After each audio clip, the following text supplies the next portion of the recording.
Ano kaya ang mararamdaman mo kapag nalaman mong may mga lugar sa mundo na pinaniniwala ang nilakaran ng mga propeta at naging saksi sa mga pangyayaring nakasulat sa Biblia? Paano kung ang mga puok na iyon ay nananatiling buhay hanggang ngayon at patuloy na dinarayo ng milyon-milyong mananampalataya mula sa iba't ibang bahagi ng mundo? Nakakamangha ang bawat kwento dahil bawat sulok ay may dalang misteryo, pananampalataya at malalim na mensahe na kayang gumising sa puso ng sinumang nakikinig. Maraming tao ang napapaiyak habang naglalakad sa mga banal na lugar na dati lamang nilang nababasa sa Biblia at naririnig sa mga kwentong pangrelihiyon. Makapangyarihan ang mga lihim na matutuklasan mamaya dahil bawat lugar ay may koneksyon sa kasaysayan ng pananampalatayang Kristiyano. John 3 verse 16. For God so loved the world that He gave His only begotten Son, that whoever believes in Him shall not perish but have eternal life. Makapangyarihan ang talatang ito dahil ipinapaalala nito na walang hanggan ang pagmamahal ng Diyos para sa sangkatauhan. Bawat banal na lugar na matutuklasan mamaya ay may kaugnayan sa pag-asa, pananalig at mga pangyayaring matagal nang nagbibigay inspirasyon sa napakaraming Kristiyano.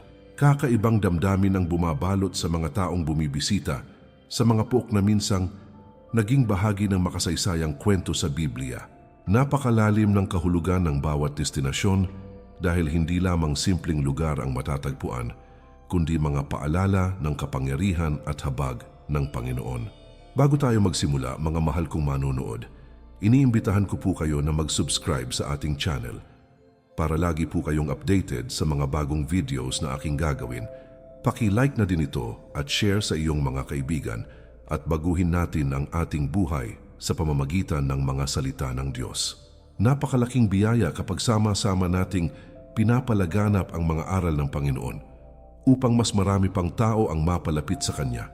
Napakasarap sa pakiramdam kapag ang simpleng pakikinig ay nagiging dahilan upang muling mabuhay ang pananampalataya ng isang pusong matagal nang nanlamig. Bawat panonood ay maaring magsilbing gabay para sa mga taong naghahanap ng direksyon at espiritual na lakas sa gitna ng magulong panahon.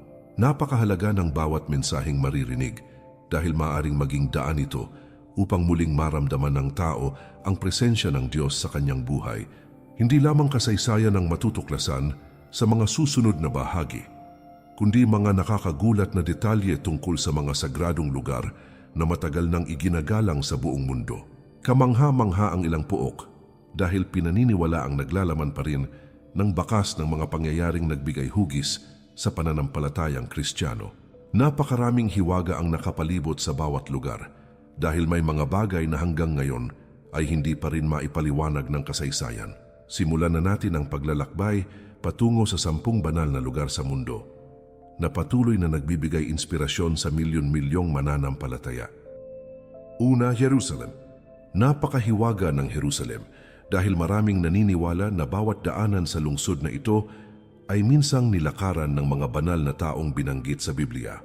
Sagradong damdamin ang bumabalot sa puso ng mga debotong nakakarating sa lugar na ito dahil parabang muling nabubuhay ang sinaunang kasaysayan sa kanilang harapan.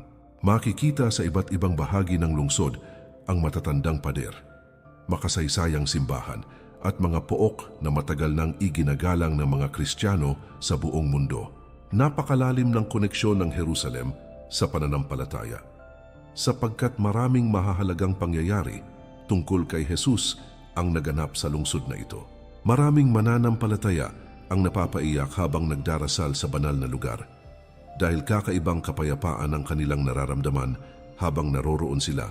Via Dolorosa ang isa sa pinakadinadayong bahagi ng Jerusalem dahil pinaniniwala ang dito dumaan si Jesus habang pasan niya ang krus patungo sa lugar ng kanyang pagpapako. Matinding emosyon ang mararamdaman ng mga taong naglalakad sa makitid na daanang ito dahil bawat hakbang ay nagpapaalala ng sakripisyo ni Kristo para sa sangkatauhan. Makapangyarihan ang espiritual na atmosfera sa paligid, kaya maraming deboto ang taimtim na nananalangin habang tahimik na naglalakad sa sinaunang kalsadang ito. Naririnig sa paligid ang mga dasal mula sa iba't ibang wika dahil dinarayo ng mga Kristiyano mula sa iba't ibang bansa ang makasaysayang puok na ito. Kahanga-hanga rin ang katatagan ng lugar dahil nananatili pa rin ang kahalagahan nito kahit lumipas na ang napakaraming siglo. John 19 verse 17, "And he bearing his cross went forth into a place called the place of a skull."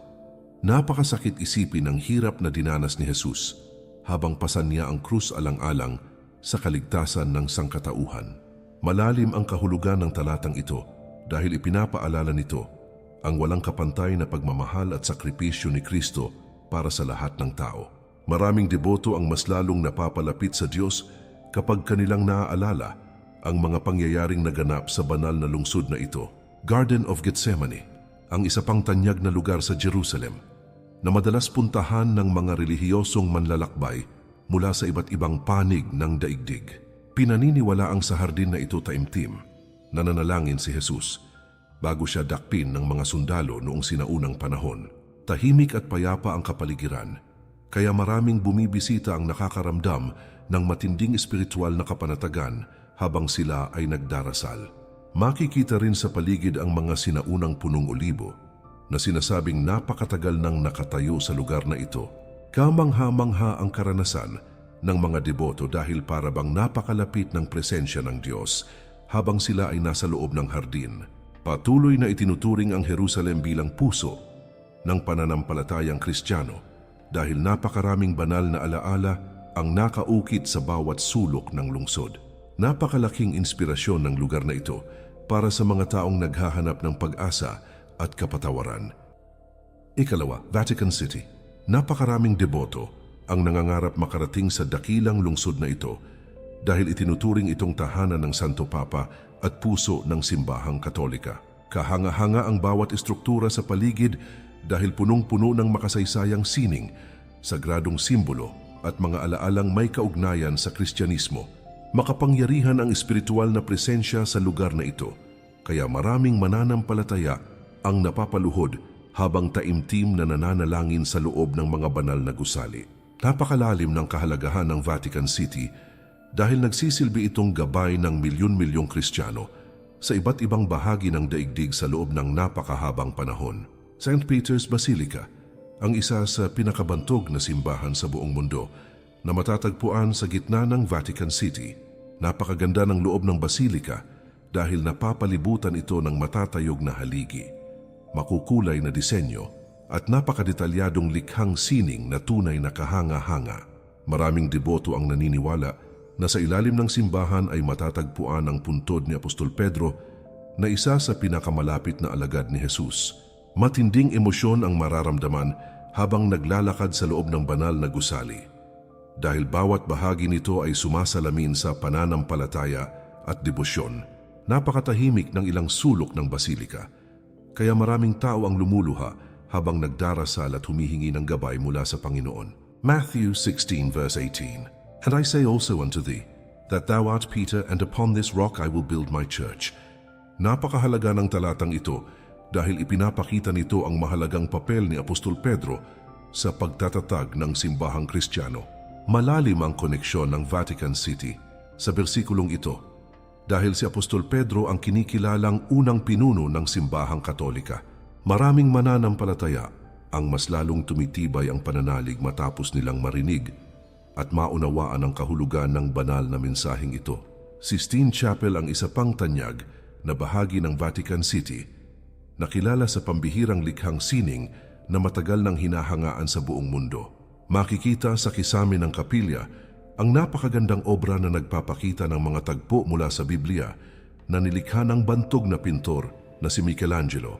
Napakabighani ng mga deboto habang pinagmamasdan ang kahangahangang detalye ng mga larawan na sumasalamin sa kapangyarihan at kadakilaan ng Diyos. Tahimik na nagdarasal ang maraming bumibisita habang nakatingala sa kisame dahil pakiramdam nila ay mas napapalapit sila sa Panginoon. Kakaibang damdamin ang bumabalot sa loob ng kapilya dahil bawat guhit at kulay ay nagdadala ng mensaheng espiritual para sa mga nananampalataya. Patuloy na nagbibigay inspirasyon ang Vatican City sa napakaraming tao dahil nagsisilbi itong simbolo ng pananampalataya, pagkakaisa at pag-asa para sa sangkatauhan.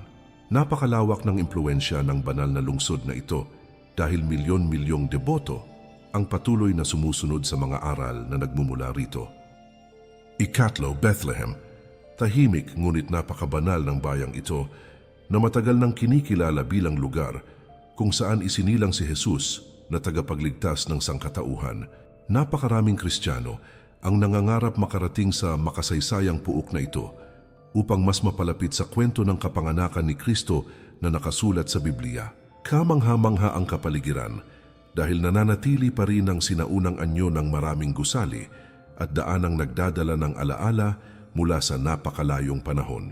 Makapangyarihan ang espiritual na damdaming bumabalot sa lugar, kaya maraming deboto ang napapaluha habang taimtim na nananalangin sa mga banal na bahagi nito.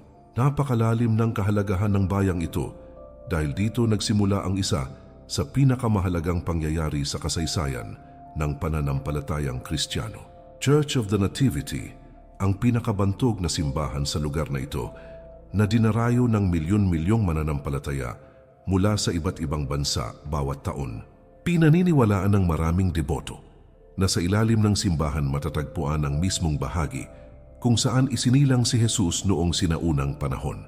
Napakabigat sa damdamin ng ilang bumibisita habang lumalapit sila sa banal na lugar dahil pakiramdam nila ay buhay na buhay ang kwento ng Biblia sa kanilang harapan.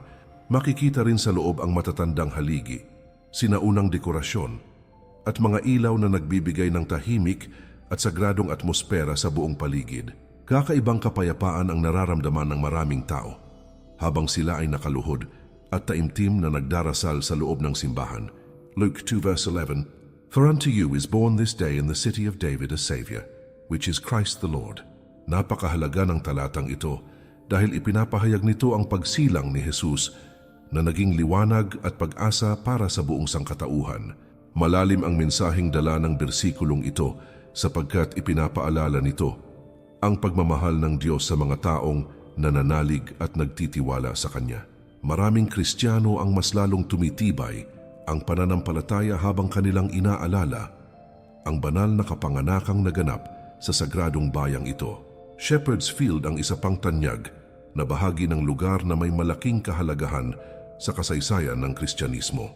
Pinaniniwalaang sa bahaging ito, unang ipinahayag ng mga anghel sa mga pastol ang magandang balita tungkol sa pagsilang ni Jesus. Napakatahimik ng paligid, kaya maraming deboto ang nakakaramdam ng malalim na kapanatagan habang pinagmamasdan ang malawak na tanawin ng lugar. Kamangha-mangha ang karanasan ng mga relihiyosong manlalakbay dahil para bang muling nabubuhay ang sinaunang kwento ng Biblia habang sila ay naroroon. Marubdob na emosyon ang bumabalot sa puso ng maraming bumibisita habang inaalala nila ang himalang naganap sa banal na pook na ito. Patuloy na nagbibigay inspirasyon ang makasaysayang bayang ito sa napakaraming mananampalataya dahil simbolo ito ng pag-asa, pagmamahal at pagtupad ng pangako ng Diyos.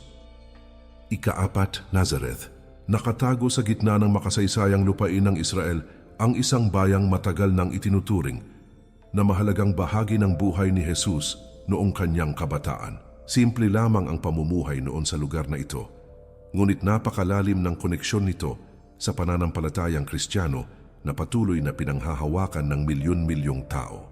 Makikita sa paligid ang matatandang gusali, sinaunang daanan, at mga pook na pinaniniwala ang naging saksi sa araw-araw na pamumuhay ng banal na pamilya. Maraming deboto ang nakakaramdam ng matinding emosyon habang naglalakad sa bayan dahil para bang bumabalik sila sa panahon ng Biblia. Kahanga-hanga ang espiritual na atmosfera ng lugar sapagkat bawat sulok ay nagdadala ng alaala tungkol sa buhay ni Kristo. Church of the Annunciation ang pinakatanyag na banal na gusali sa lugar na ito at dinarayo ng napakaraming Kristiyano taon-taon. Pinaniniwalaan ng maraming mananampalataya na sa bahaging iyon nagpahayag ang Anghel Gabriel kay Maria tungkol sa pagsilang ni Jesus. Napakaganda ng disenyo ng simbahan dahil napapalibutan ito ng makukulay na mosaik, malalawak na bulwagan at kahangahangang istruktura. Marubdob na panalangin ang maririnig mula sa iba't ibang deboto na nagtitipon sa loob ng simbahan upang humingi ng gabay at biyaya mula sa Diyos. Kakaibang kapayapaan ang bumabalot sa lugar, kaya maraming bumibisita ang ayaw agad umalis matapos silang manalangin. Luke 1 verse 38, "And Mary said, Behold the handmaid of the Lord, be it unto me according to thy word. Napakahalaga ng mensaheng ito dahil ipinapakita nito ang lubos na pananampalataya at pagsunod ni Maria sa kalooban ng Panginoon. Malalim ang aral na dala ng bersikulong ito sapagkat nagpapaalala ito na ang tunay na pananampalataya ay may kasamang pagtitiwala sa plano ng Diyos. Maraming Kristiyano ang mas napapalapit sa Panginoon habang kanilang inaalala ang makasaysayang pangyayaring naganap sa banal na bayang ito. Kilalang kilala rin ang lugar dahil sa mga sinaunang puok na nagpapakita kung paano namuhay ang mga tao noong panahon ni Jesus. Makikita sa ilang bahagi ang mga lumang tahanan na yari sa bato na maingat na iningatan upang mapanatili ang kasaysayan ng lugar. Napakabighani ng mga relihiyosong manlalakbay habang pinagmamasdan ng simpleng kapaligiran na minsang naging tahanan ng banal na pamilya. Matinding damdamin ang bumabalot sa puso ng maraming deboto dahil para bang mas nauunawaan nila ang mapagkumbabang buhay ni Kristo. Kamangha-mangha rin ang dedikasyon ng mga taong patuloy na nangangalaga sa kabanalan at kasaysayan ng makasagradong bayan na ito. Patuloy na dinarayo ng mga mananampalataya ang lugar na ito dahil nagsisilbi itong simbolo ng kababaang loob at matibay na pananampalataya. Napakalaki ng impluensya ng bayang ito sa Kristyanismo dahil mahalagang bahagi ito ng buhay ni Jesus bago siya nagsimulang mangaral. Ikalima, Mount Sinai. Matayog at nababalot ng matinding kabanalan ang bundok na ito, na matagal nang kinikilalang isa sa pinakamahalagang lugar sa kasaysayan ng Biblia. Maraming mananampalataya ang naniniwala na sa tuktok ng bundok na ito, nakipag-usap ang Diyos kay Moises at ibinigay ang 10 utos para sa sangkatauhan. Napakabigat sa damdamin ng mga debutong umaakyat sa lugar dahil bawat hakbang ay nagpapaalala ng kapangyarihan at kabanalan ng Panginoon. Makikita sa paligid ang mabatong kabundukan at malawak na disyerto na nagbibigay ng kakaibang katahimikan at espiritual na atmosfera. Kamangha-mangha ang karanasan ng mga relihiyosong manlalakbay dahil pakiramdam nila ay mas napapalapit sila sa presensya ng Diyos habang naroroon sila. St. Catherine's Monastery, ang isa sa pinakatanyag na banal na lugar na matatagpuan malapit sa paanan ng bundok. Kilala ang sinaunang monasteryo na ito bilang isa sa pinakamatandang Kristiyanong monasteryo na patuloy pa ring nakatayo hanggang kasalukuyang panahon. Napakaganda ng estruktura nito dahil napapalibutan ng matitibay na pader, lumang simbahan at mahahalagang relikya na may malaking koneksyon sa pananampalataya. Maraming deboto ang bumibisita rito upang manalangin at magnilay habang pinagmamasdan ang makasaysayang kapaligiran ng banal na lugar. Kakaibang kapayapaan ang bumabalot sa monasteryo, kaya maraming tao ang nakakaramdam ng malalim na espiritual na pagninilay habang sila ay naroroon. Exodus 20 verse 3, Thou shalt have no other gods before me. Napakahalaga ng talatang ito dahil ipinapaalala nito ang katapatan at buong pusong pagsamba na nararapat lamang ialay sa Diyos. Malalim ang mensaheng dala ng bersikulong ito sapagkat nagtuturo ito ng tamang pananampalataya at pagsunod sa banal na utos ng Panginoon. Maraming Kristiyano ang mas lalong napapaisip tungkol sa kanilang relasyon sa Diyos habang inaalala ang makasaysayang pangyayaring naganap sa bundok na ito. Bago sumikat ang araw ay nagsisimula nang umakyat ang maraming deboto patungo sa tuktok ng bundok upang masaksihan ang napakagandang tanawin mula sa itaas. Napakalalim ng emosyon na nararamdaman ng mga manlalakbay habang pinagmamasdan ng liwanag ng umaga na unti-unting sumisiklab sa malawak na disyerto. Makapangyarihan ang espiritual na karanasan sa lugar dahil maraming tao ang nagsasabing nakakaramdam sila ng matinding kapayapaan habang nananalangin sa bundok. Kahanga-hanga rin ang tibay ng pananampalataya ng mga debotong handang maglakbay at umakyat ng ilang oras upang makarating sa banal na tuktok. Marubdob na pananalig ang makikita sa bawat taong bumibisita dahil dala nila ang pag-asang mas mapalapit sa Panginoon. Patuloy na nagbibigay inspirasyon ang banal na bundok na ito sa milyon-milyong Kristiyano sa iba't ibang bahagi ng mundo. Napakalaki ng kahalagahan ng lugar sa kasaysayan ng pananampalataya. Dahil dito, ibinigay ang mga utos na naging gabay ng maraming mananampalataya. Ika-6, Jordan River. Umagos sa gitna ng makasaysayang lupain ang ilog na ito na matagal nang kinikilalang banal ng napakaraming Kristiyano sa buong mundo. Napakalaking bahagi ng pananampalatayang Kristiyano ang konektado sa lugar na ito. Dahil pinaniniwalaang dito, binautismuhan si Jesus ni Juan Bautista. Maraming deboto ang dumadayo sa sagradong ilog upang magdasal, magnilay at muling pagtibayin ang kanilang pananampalataya sa Diyos. Makapangyarihan ang espiritual na damdaming bumabalot sa paligid, kaya maraming tao ang napapaluha habang humahawak sa tubig ng ilog. Kahanga-hanga ang kahalagahan ng lugar na ito dahil nananatili itong simbolo ng paglilinis, pagbabago at bagong simula para sa mga mananampalataya. Yardenit Baptismal Site ang isa sa pinakadinadayong bahagi ng ilog na ito, kung saan nagtitipon ng mga relihiyosong manlalakbay mula sa iba't ibang bansa. Napakaraming Kristiyano ang nagpapabautismo sa lugar bilang tanda ng kanilang pananalig at panibagong paglalakbay kasama ang Panginoon. Makikita sa paligid ang mga debotong nakasuot ng puting kasuotan habang taimtim na nananalangin bago lumusong sa banal na tubig. Napakabighani ng maraming bumibisita dahil kakaibang kapayapaan ang kanilang nararamdaman habang sila ay nasa tabi ng ilog. Marubdob na emosyon ang bumabalot sa puso ng mga deboto dahil para bang mas napapalapit sila sa buhay ni Jesus habang naroroon sila. Matthew 3 verse 16. And Jesus, when he was baptized, went up straightway out of the water, and lo, the heavens were opened unto him. Napakahalaga ng talatang ito dahil ipinapakita nito ang isa sa pinakamahalagang pangyayari sa buhay ni Jesus bago niya simulan ang kanyang ministeryo. Malalim ang kahulugan ng bersikulong ito sapagkat nagpapaalala ito ng pagsunod, kabanalan at bagong buhay sa ilalim ng biyaya ng Diyos. Maraming Kristiyano ang mas lalong tumitibay ang pananampalataya habang kanilang inaalala ang banal na pangyayaring naganap sa ilog na ito. Napakatahimik ng ilang bahagi ng paligid, kaya maraming tao ang nauupo sa tabi ng ilog upang magnilay at taimtim na manalangin.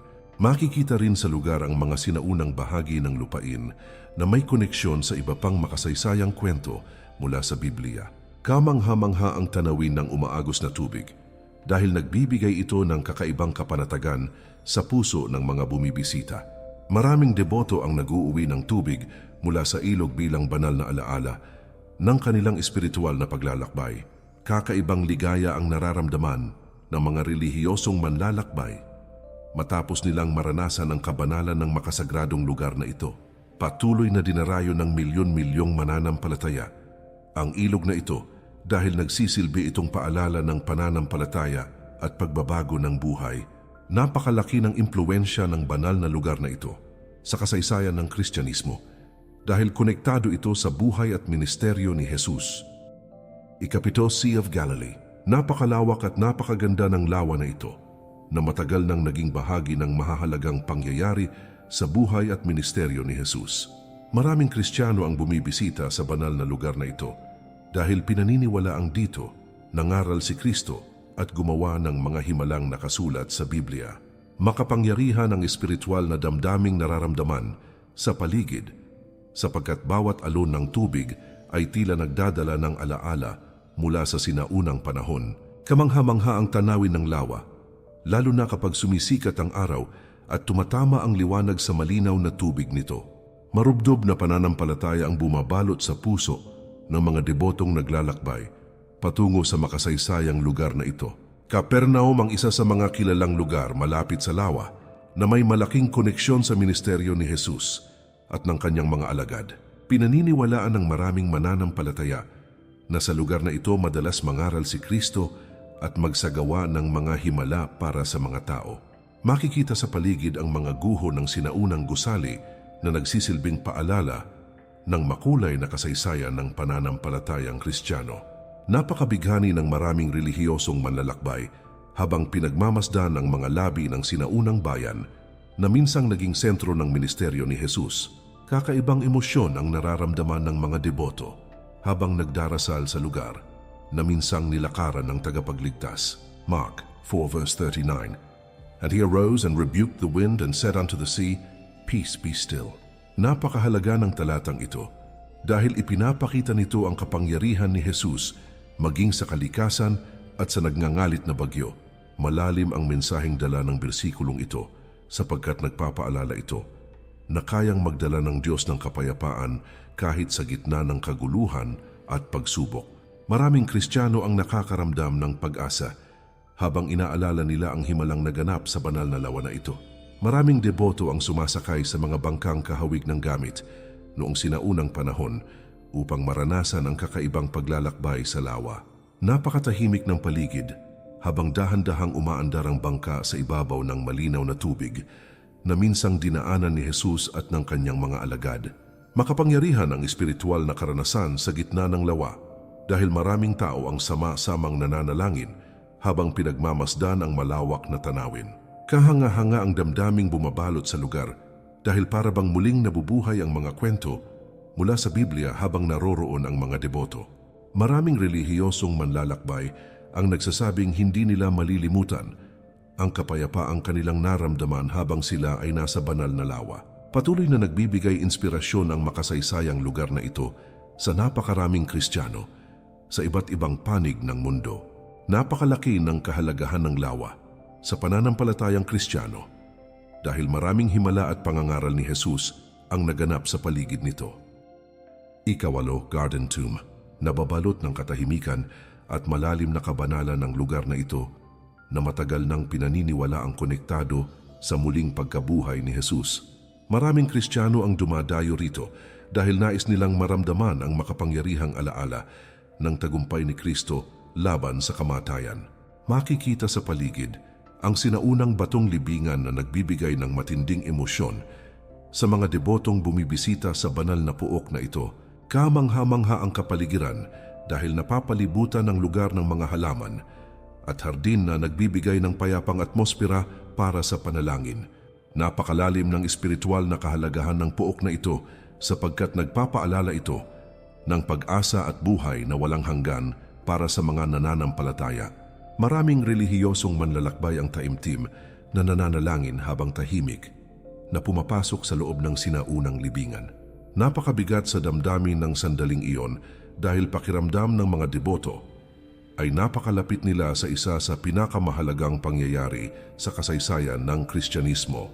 Makapangyarihan ang emosyon sa paligid, kaya maraming tao ang hindi mapigilang maluha habang nagmumuni-muni sa banal na lugar. Kakaibang kapayapaan ang nararamdaman ng mga bumibisita habang nakaupo sa hardin at nakikinig sa mga pagbasa mula sa Biblia. Marubdob na pananampalataya ang makikita sa bawat debotong dumarating upang magbigay pasasalamat at purihin ang Diyos. Matthew 28 verse 6, He is not here for He is risen as He said. Napakahalaga ng talatang ito dahil ipinapahayag nito ang muling pagkabuhay ni Jesus na naging pundasyon ng pananampalatayang Kristiyano. Malalim ang mensaheng dala ng bersikulong ito sapagkat nagbibigay ito ng pag-asa at katiyakan ng tagumpay laban sa kasalanan at kamatayan. Maraming Kristiyano ang mas lalong tumitibay ang pananalig habang kanilang inaalala ang himalang konektado sa banal na lugar na ito. Napapaligiran ng puok ng mga batong pader at sinaunang bahagi ng hardin na nagbibigay buhay sa makasaysayang kapaligiran nito. Makikita rin sa paligid ang mga debotong tahimik na nagdarasal habang hawak ang kanilang Biblia at taimtim na humihingi ng gabay sa Panginoon. Napakabighani ng maraming bumibisita dahil kakaibang kapanatagan ng hatid ng simpleng kagandahan ng lugar. Kahanga-hanga ang pananampalataya ng mga taong nagtitipon dito mula sa iba't ibang panig ng mundo upang alalahanin ang muling pagkabuhay ni Kristo. Makapangyarihan ang espiritual na karanasan sa banal na puok dahil nagiging mas malalim ang koneksyon ng marami sa Diyos habang sila ay naroroon. Patuloy na nagbibigay inspirasyon ang makasagradong lugar na ito sa napakaraming mananampalataya mula sa iba't ibang bansa. Ikasya Mount Zion. Matatagpuan sa makasaysayang bahagi ng Jerusalem ang banal na bundok na ito na matagal nang may malaking kahalagahan sa pananampalatayang Kristiyano. Maraming deboto ang bumibisita rito dahil konektado ang lugar sa ilang mahahalagang pangyayari sa Biblia na may kaugnayan kay Jesus at sa kanyang mga alagad. Makapangyarihan ang espiritual na damdaming bumabalot sa paligid, kaya maraming tao ang tahimik na nagdarasal habang naglalakad sa mga sinaunang daanan. Kamangha-mangha ang bawat bahagi ng lugar dahil nananatili pa rin ang makasaysayang anyo ng mga gusali at banal na puok sa paligid. Napakalalim ng kahalagahan ng bundok na ito dahil nagsisilbi itong simbolo ng pananampalataya at debosyon para sa napakaraming Kristiyano. San Sigal ang isa sa pinakabantog na lugar sa Mount Zion na pinaniniwala ang naging tagpuan ni Jesus at ng kanyang mga alagad noong huling hapunan. Napakabigat sa damdamin ng mga debotong pumapasok sa lugar dahil pakiramdam nila ay muling nabubuhay ang makasaysayang tagpo mula sa Biblia. Makikita sa loob ang sinaunang disenyo ng bulwagan na nagbibigay ng tahimik at sagradong atmosfera para sa mga bumibisita. Maraming relihiyosong manlalakbay ang sama-samang nagdarasal at umaawit ng papuri habang nasa loob ng banal na lugar. Kakaibang kapayapaan ang nararamdaman ng mga tao habang pinagmamasdan ang makasaysayang bahagi ng pook na ito.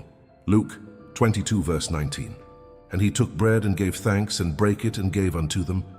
Napakahalaga ng talatang ito dahil ipinapaalala nito ang banal na kahulugan ng huling hapunan at ang pagmamahal ni Jesus sa kanyang mga alagad. Malalim ang mensaheng dala ng bersikulong ito sapagkat sumisimbolo ito ng sakripisyo, pananampalataya at pagkakaisa ng mga mananampalataya kay Kristo. Maraming Kristiyano ang mas lalong napapalapit sa Diyos habang kanilang inaalala ang makasaysayang pangyayaring konektado sa banal na bundok na ito. Makikita rin sa paligid ng Mount Zion ang iba pang sinaunang lugar na matagal nang iginagalang ng mga relihiyosong deboto. Napakatahimik ng ilang bahagi ng lugar, kaya maraming tao ang naglalaan ng oras upang magnilay at humingi ng gabay mula sa Panginoon. Makapangyarihan ng espiritual na karanasan sa banal na bundok dahil bawat sulok ay tila may dalang alaala mula sa sinaunang panahon.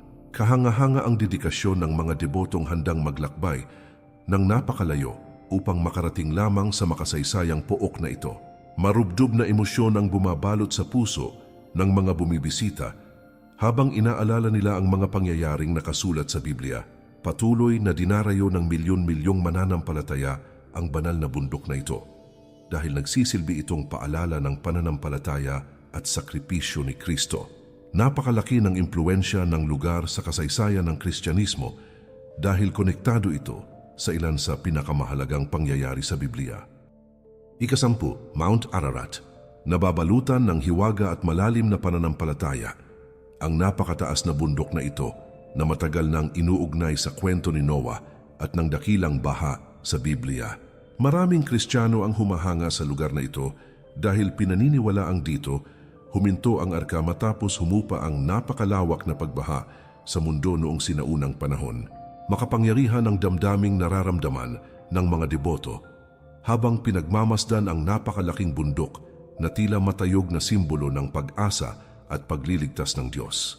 Kamangha-mangha ang anyo ng lugar dahil natatakpan ng makapal na niyebe ang tuktok nito na nagbibigay ng napakagandang tanawin mula sa malayo. Napakalalim ng koneksyon ng bundok na ito sa pananampalataya sapagkat nagpapaalala ito ng habag at pangako ng Panginoon para sa sangkatauhan. Maraming mananaliksik at relihiyosong grupo ang naglakbay sa lugar na ito sa pag-asang makakita ng ebidensya tungkol sa maalamat na arka ni Noah. Napakaraming kwento at misteryo ang umiikot tungkol sa bundok dahil may mga nagsasabing nakakita sila ng kahoy na kahawig ng sinaunang sasakyang pandagat sa matataas na bahagi nito. Makapangyarihan ang interes ng maraming Kristiyano sa lugar sapagkat malaking bahagi ng kasaysayan ng Biblia ang konektado sa bundok na ito. Kahanga-hanga ang pananampalataya ng mga taong patuloy na naniniwala sa katotohanan ng kwento ni Noah at ng dakilang baha. Kakaibang emosyon ang bumabalot sa puso ng mga debotong bumibisita sa paligid ng bundok dahil para bang buhay na buhay ang sinaunang kasaysayan habang sila ay naroroon. Genesis 8 verse 4, And the ark rested in the 7th month on the mountains of Ararat. Napakahalaga ng talatang ito dahil ipinapakita nito ang pagtatapos ng matinding baha at ang pagsisimula ng panibagong kabanata para sa sangkatauhan. Malalim ang mensaheng dala ng bersikulong ito sapagkat nagpapaalala ito na may pag-asa at bagong simula matapos ang matitinding pagsubok sa buhay. Maraming Kristiyano ang mas lalong tumitibay ang pananampalataya habang kanilang inaalala ang makapangyarihang kwentong konektado sa bundok na ito. Napakalawak ng paligid ng bundok, kaya maraming manlalakbay ang namamangha habang pinagmamasdan ang kagandahan ng kalikasan sa lugar. Makikita sa paanan ng bundok ang mga pamayanan at tanawing nagbibigay ng kakaibang katahimikan sa buong kapaligiran. Marubdob na pagninilay ang nararamdaman ng mga deboto habang tahimik nilang inaalala ang kwento ng pagliligtas ng Diyos kay Noah at sa kanyang pamilya. Makapangyarihan ang espiritual na epekto ng lugar dahil maraming tao ang nakakaramdam ng inspirasyon habang pinagmamasdan ang matayog na bundok. Kamangha-mangha rin ang patuloy na pag-usisa ng mga mananaliksik tungkol sa mga lihim at misteryong nakapalibot sa makasaysayang puok na ito. Patuloy na nagbibigay inspirasyon ang bundok na ito sa napakaraming mananampalataya mula sa iba't ibang panig ng mundo. Napakaraming banal na lugar sa mundo ang patuloy na nagbibigay inspirasyon sa puso ng milyon-milyong mananampalataya hanggang sa kasalukuyang panahon. Bawat puok na ating natuklasan ay may dalang makapangyarihang kwento tungkol sa pananampalataya, pag-asa, sakripisyo at pagmamahal ng Diyos para sa sangkatauhan. Kamangha-mangha isipin na ang mga lugar na minsang nababasa lamang sa Biblia ay nananatiling buhay at patuloy na dinarayo ng mga debotong naghahanap ng espiritual na kapayapaan. Marubdob na emosyon ang bumabalot sa puso ng maraming Kristiyano habang kanilang inaalala ang mga pangyayaring naganap sa mga sagradong pook na ito. Makapangyarihan ang bawat alaala mula sa mga banal na destinasyong ito dahil nagpapaalala ang mga ito na ang Diyos ay patuloy na gumagabay at kumikilos sa buhay ng tao. John 14 verse 27, Peace I leave with you, my peace I give unto you. Napakahalaga ng talatang ito dahil ipinapaalala nito na ang tunay na kapayapaan ay nagmumula lamang sa Panginoon at hindi kayang ibigay ng mundo. Maraming tao ang nakakaramdam ng paghilom at kapanatagan habang sila ay nananalangin at lumalapit sa Diyos sa pamamagitan ng pananampalataya. Malalim ang mensaheng dala ng bersikulong ito sapagkat nagpapaalala ito na hindi kailanman pinababayaan ng Diyos ang mga taong nagtitiwala sa Kanya. Mga mahal kong manunood, muli ko po kayong iniimbitahan na mag-subscribe sa ating channel para lagi po kayong updated sa mga bagong videos na aking gagawin. Paki-like na din ito at share sa iyong mga kaibigan at baguhin natin ang ating buhay sa pamamagitan ng mga salita ng Diyos. Napakalaking biyaya kapag sama-sama nating ipinapakalat ang mga aral ng Panginoon upang mas marami pang tao ang maliwanagan at mapalapit sa Kanya. Kahanga-hanga ang kapangyarihan ng pananampalataya dahil kahit sa gitna ng pagsubok ay kaya nitong magbigay ng pag-asa at lakas sa bawat puso. Makapangyarihan ang salita ng Diyos sapagkat kaya nitong baguhin ang buhay ng tao at takayin tayo tungo sa tamang landas. Nawa ay manatiling buhay sa ating puso ang pananampalataya, pag-ibig at pagtitiwala sa Panginoon habang tayo ay patuloy na naglalakbay sa mundong ito.